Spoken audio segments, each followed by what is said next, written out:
Assalamualaikum warahmatullahi wabarakatuh. Bismillahirrahmanirrahim. Alhamdulillahi rabbil alamin. Wassalatu wassalamu ala ashrafil anbiya'i wa imamil mursalin Sayyidina wa nabiyyina Muhammadin wa ala alihi wa sahbihi ajma'in. Amma ba'du. Subhanaka la ilma lana إلا ما علمتنا إنك أنت العليم الحكيم اللهم علمنا ما ينفعنا وانفعنا بما علمتنا وزدنا علما وفقها في الدين يا رب العالمين.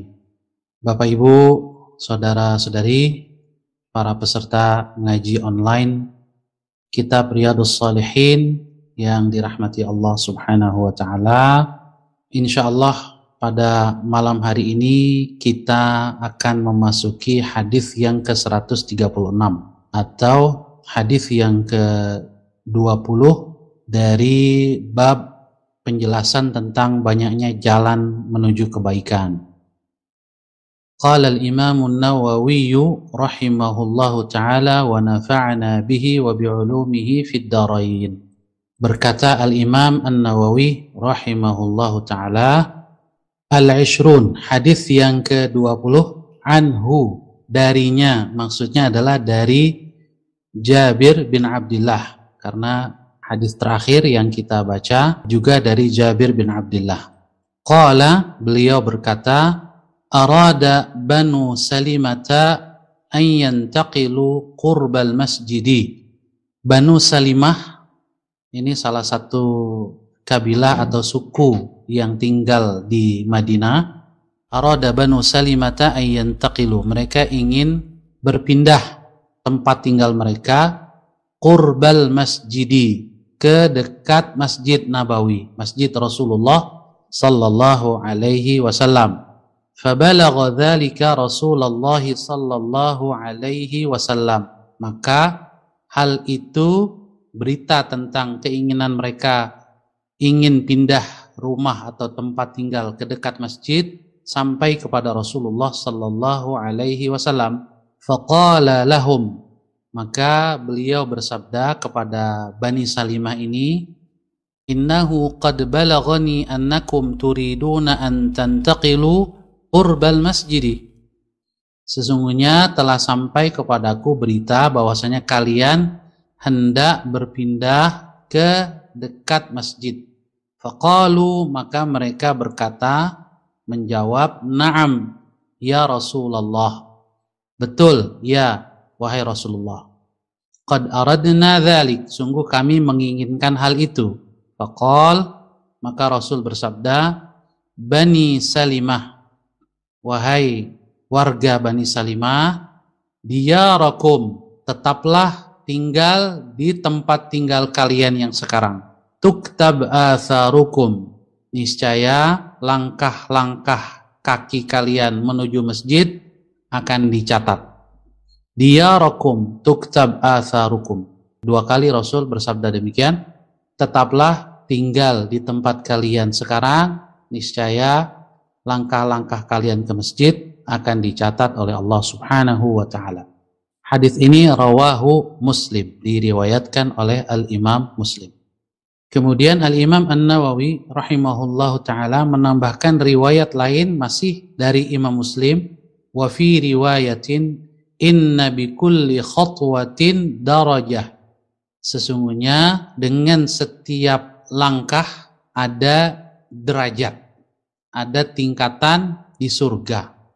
Kemudian Al-Imam An-Nawawi juga menambahkan lagi, rawahul Bukhariyu aidan bima'nahu min riwayati Anasin radhiyallahu anhu. Al-Imam Al-Bukhari juga meriwayatkan hadis yang semakna dari sahabat Rasul Anas bin Malik radhiyallahu anhu. Jadi kalau riwayat Muslim ini dari Jabir bin Abdullah. Kemudian Al-Imam An-Nawawi juga menambahkan penjelasan wa Banu Salimata bikasril lam, dengan huruf lam yang kasrah. Jadi Salimah bukan Salamah. Qabilatun ma'rufatun minal ansari radhiyallahu anhum, adalah nama kabilah yang terkenal, cukup ma'ruf, terkenal dari kalangan Ansor, sahabat Rasul yang tinggal di kota Madinah. Radhiyallahu anhum, semoga Allah meridhai mereka. Kemudian kata Imam Nawawi, wa atharuhum, yang dimaksud dengan athar mereka adalah khutahum, langkah-langkah kaki mereka. Bapak Ibu saudara-saudari yang dirahmati Allah Subhanahu wa taala, dari hadis tadi ada beberapa penjelasan kosakata yang disebutkan di dalamnya. Bayanu mufradatil hadis, penjelasan tentang beberapa kosakata di dalam hadis. Yang pertama, di dalam hadis tadi Rasulullah SAW bersabda diyarakum dengan ro yang fathah. Ini secara bahasa dalam ilmu nahu namanya mansub. Pada dasarnya di dalam bahasa Arab setiap kalimat yang diawali dengan isim atau kata benda itu biasanya atau asalnya adalah harus marfu'. Kata bendanya harus dalam posisi marfu'. Di antara tanda marfu' adalah berbaris dhammah. Tetapi di sini Rasulullah SAW memulai sabdanya dengan mansub, berbaris fathah. Diyarakum, huruf ro-nya berbaris fathah. Mansub alal ighra, ada satu kata yang dihapus atau tidak diucapkan. Takdirnya atau asalnya adalah ai ilzamu diyarakum. Jadi kalau kita katakan diyarakum, maknanya adalah rumah kalian atau tempat tinggal kalian. Maksudnya adalah ilzamu diyarakum, tetaplah tinggal di tempat tinggal kalian. Wabqau fiha, itu maknanya. Kemudian atharukum, makna atharukum adalah khutakum ilal masjidi li huduril juma'i wal jama'at. Yang ditulis adalah atharukum, yaitu khutakum, langkah-langkah kalian, ilal masjidi, menuju ke masjid, li huduril juma'i, untuk menghadiri salat Jumat, wal jama'at, dan juga untuk menghadiri salat berjamaah. Itu semua dicatat oleh Allah Subhanahu wa taala. Kemudian di dalam riwayat Muslim yang kedua disebutkan dengan huruf kha-nya berbaris dhammah, al-khutwah ma bainal qadamaini athna al-mashyi. Jadi khutwah adalah jarak antara kaki kanan dengan kaki kiri saat berjalan. Jarak antara telapak kaki kanan dengan telapak kaki kiri saat kita berjalan melangkahkan kaki di tanah. Itulah khutwah. Wabil fathi, sedangkan dengan baris fathah al-khutwah, maknanya adalah al-marrah minal khutawat, satu kali melangkah. Jadi satu kali melangkah disebut khutwah. Faedah hadis ini, yang pertama, annal ajra ala qadri ma yabdhuluhu al-mukallafu min juhdin yahtaju ilaihi al-amalu duna an yatakallafa ziyadata hadzal juhdi au takhfifahu. Bahwasanya pahala atau balasan di sisi Allah Subhanahu wa taala itu sesuai dengan kadar upaya yang dikerahkan oleh seorang mukallaf, seorang muslim atau muslimah yang telah balik dan berakal sehat. Tapi usaha yang kita kerahkan itu adalah sebatas yahtaju ilaihil amal, yang diperlukan di dalam melakukan amal. Duna an yatakallaf, tanpa melakukan usaha berlebihan, memaksakan diri secara berlebihan, baik dengan menambah usaha atau mengurangi usaha. Itu tidak benar. Contohnya apa? Kalau ke masjid, kalau memang rumahnya dekat dari masjid misalnya, ya jalan melalui jalan biasa saja, tidak perlu kemudian memaksakan diri supaya dapat pahala. Saya muter dulu ke tempat yang jauh gitu misalnya, berkali-kali supaya langkahnya banyak. Enggak demikian. Itu namanya takalluh, berlebihan, memaksakan diri. Jadi tetap balasan itu oleh Allah Subhanahu wa taala diberikan dalam konteks usaha yang normal, yang memang keadaannya demikian, tidak direkayasa. Kemudian juga seandainya memang rumahnya jauh, juga bersabar, berusaha tetap untuk sholat berjamaah di masjid, terutama ya kepada kaum laki-laki muslimin ini. Karena setiap langkah yang kita ayunkan menuju masjid itu dicatat oleh Allah Subhanahu wa taala. Seperti yang dilakukan oleh kaum Bani Salimah ketika mereka ingin pindah, Rasulullah SAW melarangnya. Kemudian al-hathu ala salatil jama'ati fil masjidi walau kana yaskunu ba'idan anhu. Yang kedua, faedah hadis ini motivasi untuk kita melaksanakan salat berjamaah di masjid walau kana yaskunu ba'idan anhu, meskipun lokasi rumah kita relatif jauh dari masjid. Nah, tentu saja kalau bisa ditempuh dengan berjalan kaki dan tidak terlambat untuk melakukan sholat berjamaah, bisa berjalan kaki. Tapi kalau memang relatif jauh dan sulit untuk sampai ke masjid tanpa terlambat, maka boleh saja menggunakan bantuan kendaraan. Kemudian faedah yang ketiga, adamut tadyiqi 'alan nasi fi marafiqihim al-'ammah kal masajidi wa nahwiha. Di dalam hadis ini terdapat juga tersirat arahan bahwasanya Islam tidak menganjurkan untuk berdesak-desakan dalam tempat tinggal terlalu kumuh gitu ya, terlalu padat, meskipun dengan alasan supaya dekat dengan masjid. Sehingga supaya dekat dengan masjid akhirnya berbondong-bondong orang berpindah ke lokasi yang dekat masjid sehingga menjadi terlalu padat. Ini juga tidak baik. Fa innahu sallallahu alaihi wasallam lam ya'dhan lahum hatta la yaqtadi bihimun nas.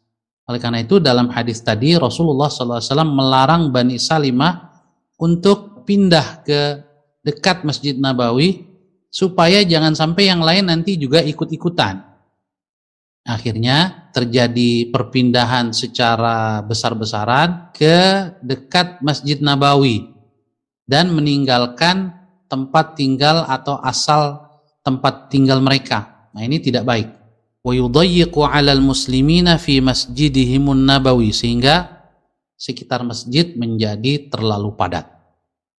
Nah, kemudian ditegaskan lagi di poin berikutnya, warawal Bukhari an Anasin. Al-Imam Al-Bukhari di dalam sahihnya meriwayatkan dari sahabat Rasul Anas bin Malik, di mana Anas bin Malik meriwayatkan arada, ini ada kekeliruan, harusnya banu bukan bani, setelah nun adalah huruf wawu. Arada banu Salimata an yatahawwalu ila qurbil masjidi, ingin pindah ke dekat masjid. Fakariha Rasulullah sallallahu alaihi wasallam an tu'ral madinatu. Tetapi Rasul sallallahu alaihi wasallam tidak suka hal itu terjadi. Kenapa? Karena dapat mengakibatkan kota Madinah ini menjadi sebagian perbatasannya kosong.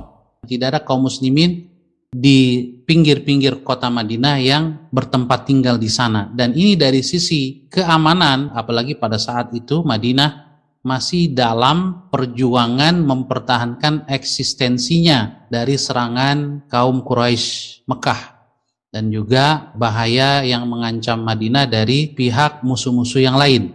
Oleh karena itu, kalau Bani Salimah yang tinggal di pinggir kota Madinah dengan alasan ingin dekat dengan Masjid Nabawi, lalu mereka berbondong-bondong pindah, ini menyebabkan nanti wilayah yang mereka tempati semula itu menjadi kosong, dan itu dari sisi keamanan berbahaya, ya, membahayakan. Sebab di antara yang dianjurkan oleh Rasulullah Sallallahu Alaihi Wasallam adalah ar-ribat, yang sudah juga sempat kita singgung pada hadis sebelumnya, yaitu menjaga perbatasan wilayah kaum muslimin. Dalam hal ini Madinah, di perbatasannya perlu ada yang menjaganya, yang mengetahui siapa saja yang masuk ke dalam kota Madinah.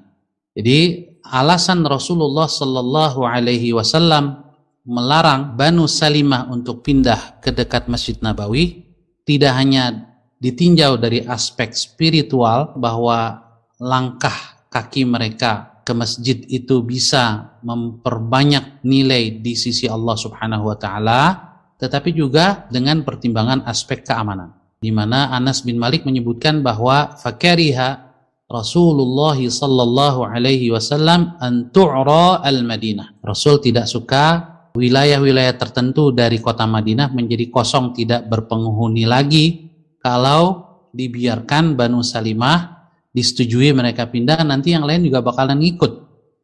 Begitu juga bisa jadi dengan alasan-alasan ekonomi dan lain-lain. Dengan terpencarnya penduduk, maka aktivitas ekonomi bisa berjalan lebih baik daripada berkumpul di satu tempat. Selanjutnya kita masuk ke hadis yang ke-21. An Abil Munziri Ubay ibn Ka'b radhiyallahu anhu qala, dari Abu Al-Munzir. Ini kunyahnya, nama beliau adalah Ubay bin Ka'ab. Semoga Allah meridhoinya. Qala, beliau berkata, kana rajulun la a'lamu rajulan ab'ada minal masjidi minhu. Ada seorang laki-laki yang saya tidak tahu, kata Ubay, saya tidak tahu ada orang lain yang lebih jauh tempat tinggalnya dari masjid selain dia. Jadi sepengetahuan Ubay bin Ka'ab, orang ini adalah orang yang rumahnya paling jauh dari masjid, Masjid Nabawi maksudnya. Tetapi kata Ubay, wa kana la tukhti'uhu salatun. Meskipun begitu, tidak pernah dia ketinggalan salat berjamaah. Faqila lahu au faqultu lahu, maka ditanyakan kepadanya, atau perawi menyebutkan faqultu lahu, Ubay bin Ka'ab sendiri yang bertanya kepada orang tersebut. Law ishtaraita himaran tarkabuhu fi dhalma'i wa fi ramdha'i. Bagaimana seandainya kamu membeli seekor keledai, himar, yang bisa kamu tunggangi, yang bisa kamu naiki ketika ke masjid, fi dhalma, di tengah malam yang gelap gulita, wa fi ramdha'i, juga di siang hari yang panas. Faqala, maka orang ini menjawab, ma yasurruni anna manzili ila jambil masjidi. Saya justru tidak lebih berbahagia. Saya tidak berbahagia kalau rumah saya di samping masjid. Maksudnya adalah harus berpindah menjadi dekat dengan masjid, itu tidak membuat saya lebih berbahagia. Inni uridu an yuktaba li mamsyaya ilal masjid wa ruju'i idza raja'tu ila ahli. Saya ingin agar setiap langkah saya berjalan ke masjid itu dicatat. Juga waruju'i, juga langkah saya kembali dari masjid, idza raja'tu ila ahli, saat saya kembali ke keluarga saya.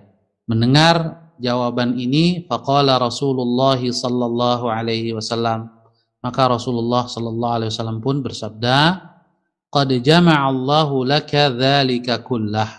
Sungguh Allah telah menghimpun semua itu untukmu. Artinya Allah subhanahu wa ta'ala mengabulkan keinginanmu.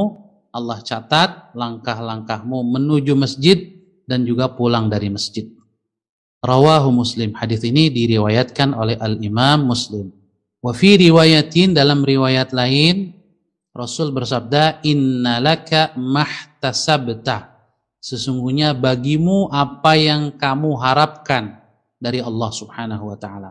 Semata-mata yang kamu harapkan dari Allah, itulah yang akan kamu peroleh.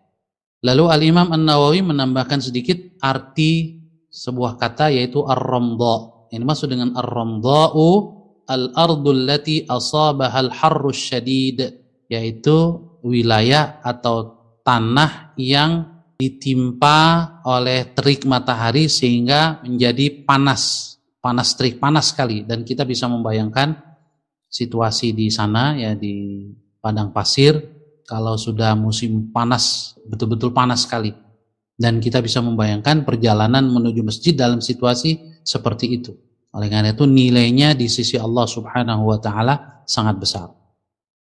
Sebelum kita masuk kepada penjelasan makna dan faedah hadis, kita lihat sejenak profil singkat sahabat yang meriwayatkan hadis ini. Tarjamatus sahabiyyi rawil hadis, yaitu Ubay bin Ka'ab radhiyallahu anhu.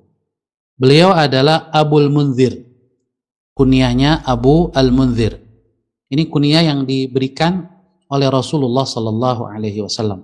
Wa kannahu Umar Abat Tufail. Tetapi Umar bin Khattab sering juga memanggil Ubay bin Ka'ab ini dengan kunyah yang lain, yaitu Abu At-Tufail, Abu Tufail.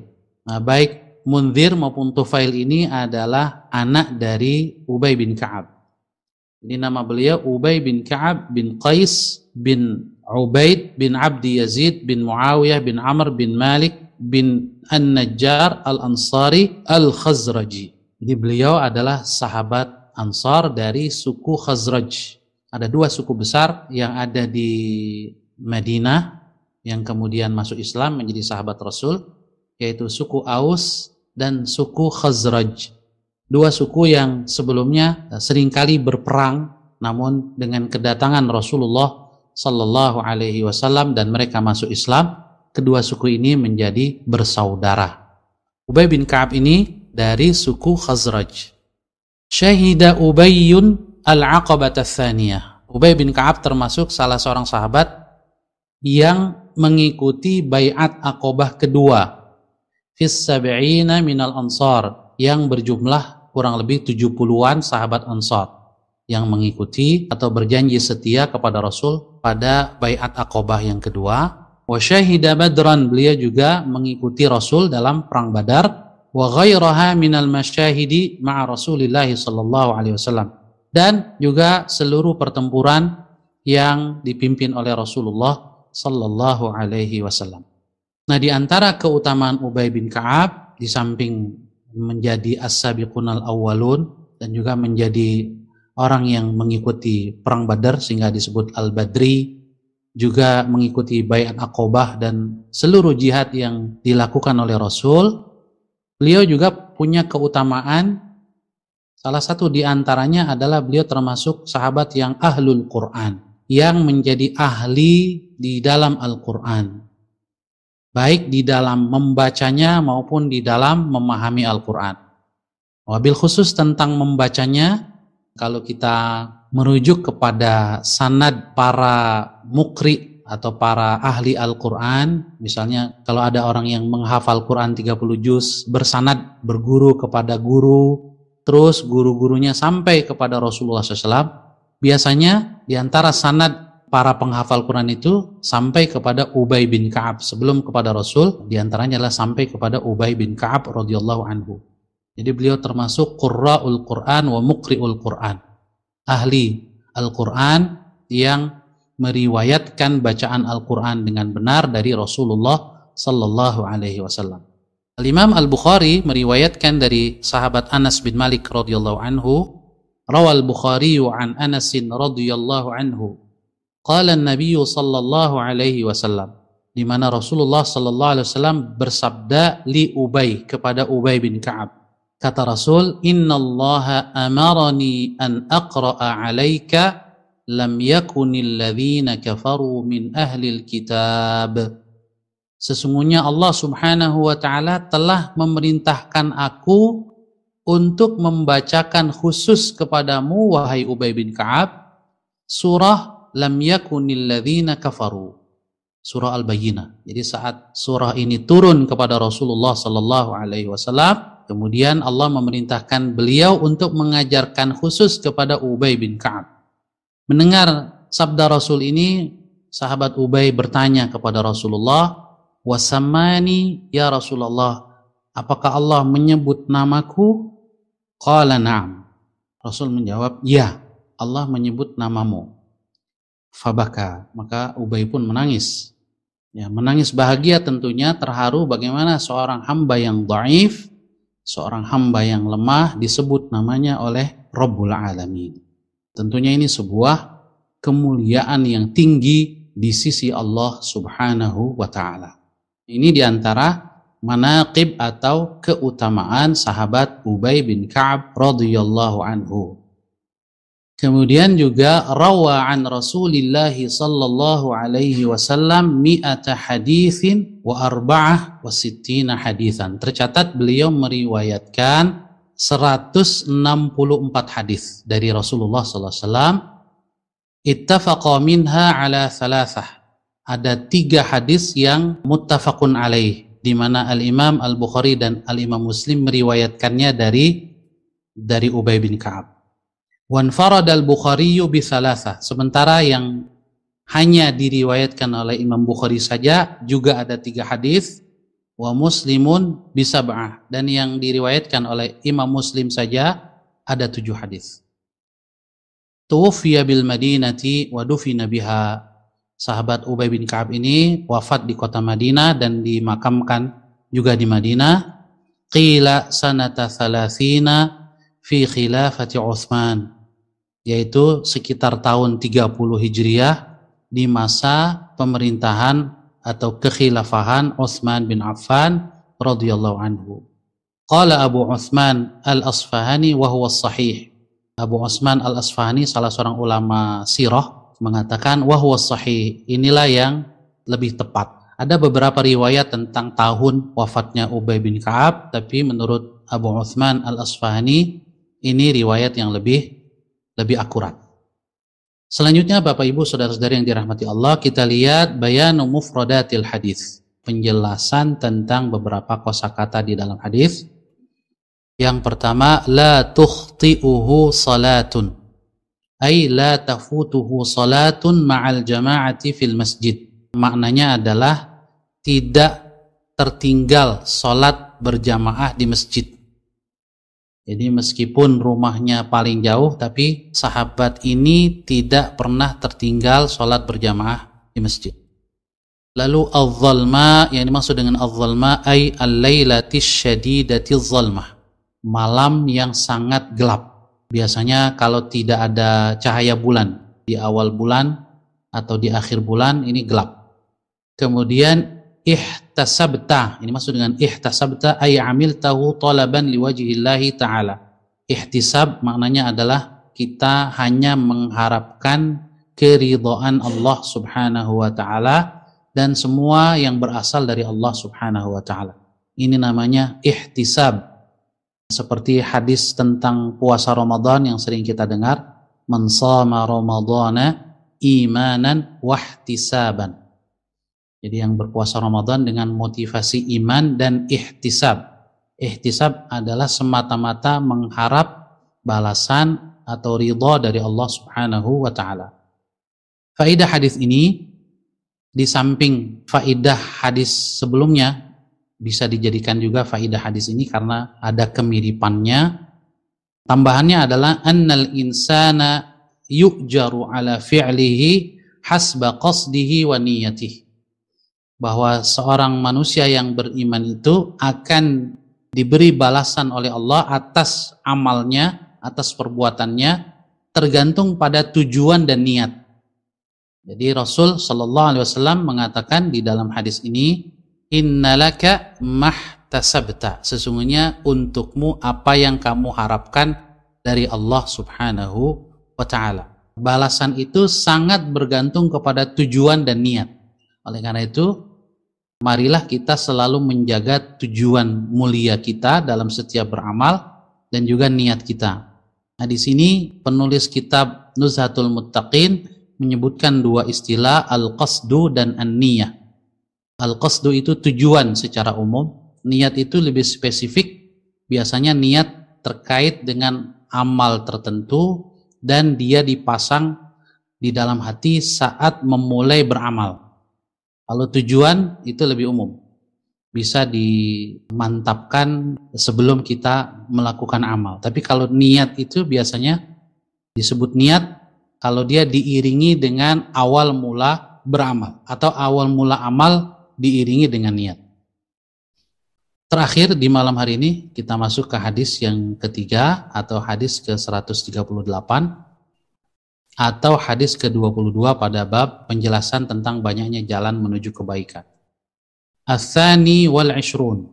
Hadis ke-22, an Abi Muhammad Abdullah bin Amr ibn al-As radhiyallahu anhuma.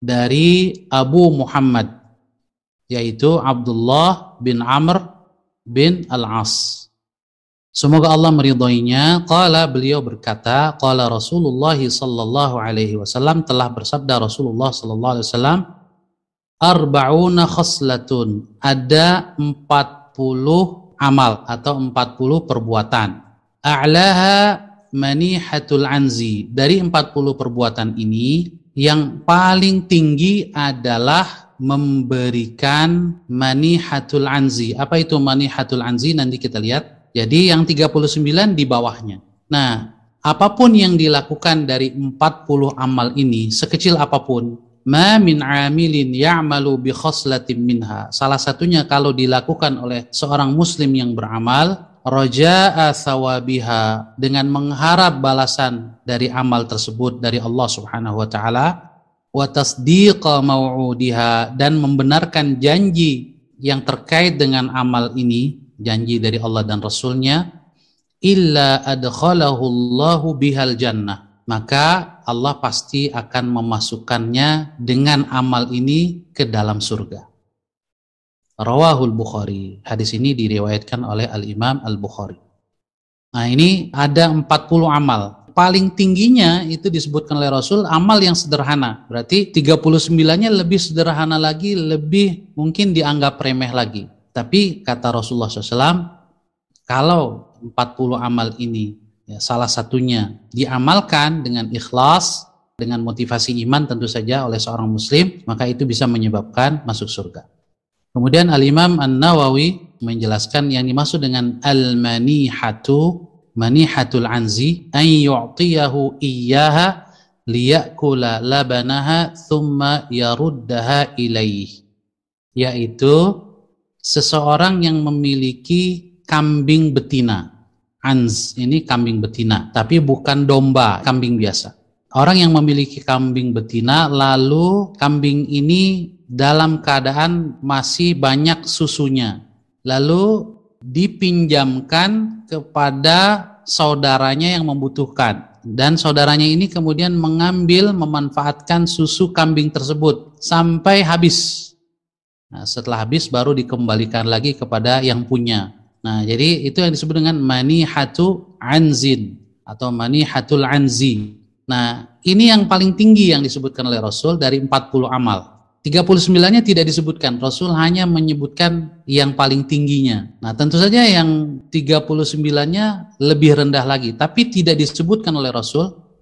Mengapa? Supaya kita sebagai umatnya yang mendengar, silahkan amal apa saja. Pokoknya yang lebih rendah dari itu, silahkan. Sebab kalau Rasul sebutkan 40-40-nya, nanti yang selain itu malah tidak dikerjakan. Oleh karena itu Rasulullah SAW hanya menyebutkan yang paling tinggi, yaitu manihatul anzi. Yang lainnya dipersilahkan kita untuk menafsirkannya sendiri. Intinya adalah yang lebih rendah dari manihatul anzi tadi. Sebelum kita lebih lanjut ke penjelasan hadis, kita lihat juga profil perawi hadis ini dari kalangan sahabat, yaitu Abdullah bin Amr ibnul As. Ini nasabnya cukup panjang disebutkan. Abdullah bin Amr ibnul As bin Wa'il bin Hashim dan seterusnya. Al-Qurashi As-Sahmi, beliau orang Quraisy asli. Az-Zahid, terkenal beliau sangat zuhud, sangat peduli dan sangat berorientasi kepada akhirat, tidak terperdaya oleh kehidupan dunia, hatinya tidak terikat dengan dunia, zuhud. Al-Abid, beliau adalah sahabat yang ahli ibadah. As-Sahabi ibnus Sahabi, seorang sahabat yang ayahnya juga sahabat. Radhiyallahu anhuma, semoga Allah meridhai beliau dan orang tuanya, yaitu Amr bin As, Abdullah bin Amr bin As. Kemudian di sini dikatakan bainahu wa baina abihi fis sinni 12 sana. Jarak usia antara beliau dengan ayahnya itu hanya 12 tahun. Berarti Amr bin As menikah sangat muda dan punya anak dalam usia muda. Aslama qabla abihi. Abdullah bin Amr bin As ini masuk Islam sebelum ayahnya. Jadi beliau masuk Islam terlebih dahulu. Wa kana katsiral ilmi mujtahidan fil ibadati tallaan lil Qur'an. Beliau sangat banyak ilmunya, salah satu ulama di kalangan sahabat. Mujtahidan, sangat bersungguh-sungguh di dalam beribadah, fil ibadah, tallaan lil Qur'an, dan beliau juga orang yang sangat sering membaca Al-Quran. Diriwayatkan beliau bisa menghatamkan Quran kurang dari 3 hari, dan itu rutin beliau lakukan. Cuma Rasul SAW tidak menganjurkannya. Wa kana aktsaran nasi akhdhan lil hadithi wal ilm. termasuk sahabat Rasul yang paling banyak meriwayatkan hadis, memperoleh hadis dari Rasulullah sallallahu alaihi wasallam dan ilmu dari beliau. Thabata fis sahih, disebutkan di dalam Sahih Bukhari, an Abi Hurairah, dari Abu Hurairah. Qala, Abu Hurairah berkata, "Ma kana ahadun aktsara haditsan an Rasulillah sallallahu alaihi wasallam minni illa Abdullah bin Amr."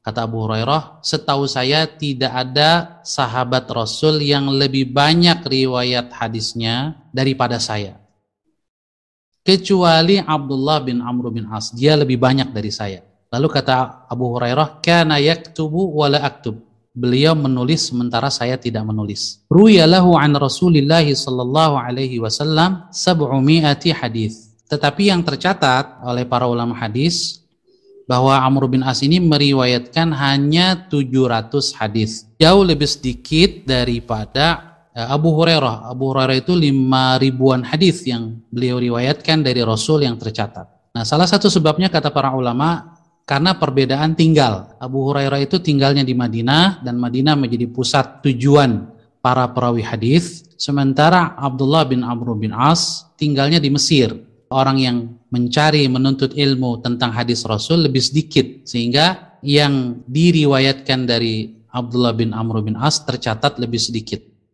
Tapi tentu saja hadis-hadis yang diriwayatkan oleh sahabat-sahabat yang lain sudah mengcover hadis-hadis yang ada pada Abdullah bin Amr bin As radhiyallahu anhu.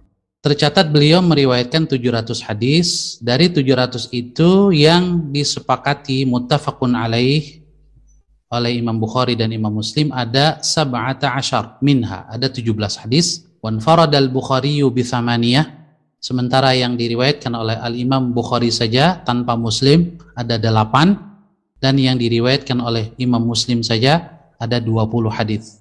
Tuwfiya bi Misr, beliau wafat di Mesir sanata 63 pada tahun 63 Hijriah. Ma'akhtilafin fihima, tapi ada perbedaan pendapat dari catatan para ahli sejarah tentang lokasi wafat beliau dan juga tahun wafat beliau. Penjelasan mufradat hadis, khoslah, di mana Rasulullah SAW bersabda, arba'una khoslatan, ada 40 khoslah. Yang dimaksud dengan khoslah adalah naw'un minal birri, jenis kebaikan. Wal khoslatu ta'ti bima'na sifa wal hala wal juzu'. Dan kata khoslah di dalam penggunaannya itu bisa bermakna sifat atau karakter, keadaan, dan juga bagian dari sesuatu. Itu disebut khoslah. Sehingga ketika Rasul menyebutkan arba'una khoslah, maksudnya adalah 40 amal, 40 jenis amal. Al-anzu, beliau menyebutkan manihatul anzi. Al-anz adalah al-unsa minal ma'is, kambing betina. Kemudian juga beliau menyebutkan amil, yang dimaksud dengan amil orang yang beramal yaitu ai wa huwa muslim, yaitu seorang muslim. Sebab syarat seseorang mendapatkan balasan di sisi Allah adalah beriman kepada Allah dan Rasulullah sallallahu alaihi wasallam, bersyahadat. Kemudian mau'udaha atau mau'udiha, ai ma wa'adallahu 'alaiha minas thawab, membenarkan janji Allah Subhanahu wa taala terkait dengan amal tersebut. Nah, faedah hadis ini satu saja, fadlullahi ta'ala wa rahmatuhu bitakfirihi a'mal al-khair wa tanwi'iha.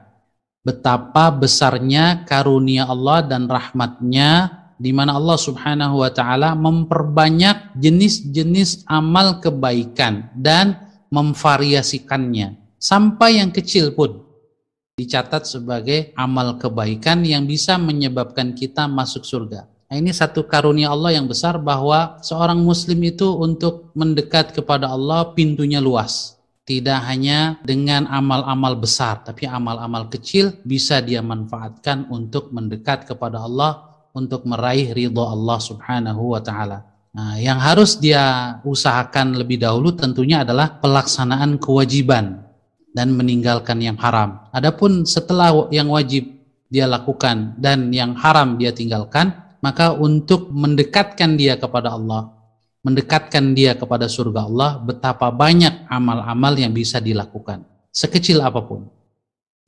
Wa qabulihi ma qalla minha wa ma saghur, dan bagaimana Allah Subhanahu wa taala menerima amal-amal itu meskipun kecil dan sedikit. Kamanihatil anzi, dalam hadis ini beliau mencontohkan yang paling tinggi saja. Yang paling tinggi itu adalah manihatul anzi, meminjamkan ternak yang ada susunya, yang masih mengeluarkan susu, lalu susunya dimanfaatkan oleh yang dipinjamkan, lalu dikembalikan lagi. Maka meminjamkan itu pahalanya besar. Nah, mungkin bagi kita sekarang tidak ada ternak atau nggak punya ternak, mungkin kendaraan. Jadi kalau kita punya mobil, silakan pakai mobil saya, bensinnya silakan pakai ke tetangga yang memerlukan. Kalau udah selesai keperluan Anda, balikan kembali, nggak usah isi lagi bensinnya. Nah, ini setara dengan manihatul anzi ini. Jadi kalau itu bisa kita lakukan, itu menjadi salah satu faktor yang mendekatkan kita kepada Allah Subhanahu wa taala. Dan kita bisa kiaskan, analogikan dengan amal-amal yang lain. Kalau manihatul anzi ini yang paling tinggi gitu ya, dari 40 amal itu meminjamkan mobil itu yang paling tinggi. Mungkin yang lebih rendah lagi meminjamkan motor misalnya. Apalagi meminjamkan obeng, meminjamkan jarum dan seterusnya. Jadi untuk hal-hal yang sederhana, keperluan tetangga kita, keperluan kawan kita, mungkin meminjamkan pulpen, itu semua kalau kita lakukan dengan ikhlas, mengharap rahmat dan karunia Allah, itu bisa menjadi faktor kita masuk surga. Jadi betapa luasnya ajaran Islam. Jadi manihatul anzi bisa kita kiaskan dalam situasi kita sekarang dengan misalnya meminjamkan mobil. Asal ya syaratnya adalah idza tawaffaratin niyatul hasanatu wasidqul qasdi. Asal semua itu kita lakukan dengan niat yang baik, niat yang ikhlas dan tujuan yang mulia. Jadi ini juga menunjukkan betapa niat dan tujuan itu sangat menentukan diterimanya amal oleh Allah Subhanahu wa taala. Wallahu a'lam bissawab. Demikian yang bisa kita baca dan kita kaji pada malam hari ini. Subhanakallahumma wa bihamdika asyhadu an la ilaha illa anta astaghfiruka wa atubu ilaik. Billahi taufiq wal hidayah. Al-'afwu minkum. Wassalamu alaikum warahmatullahi wabarakatuh.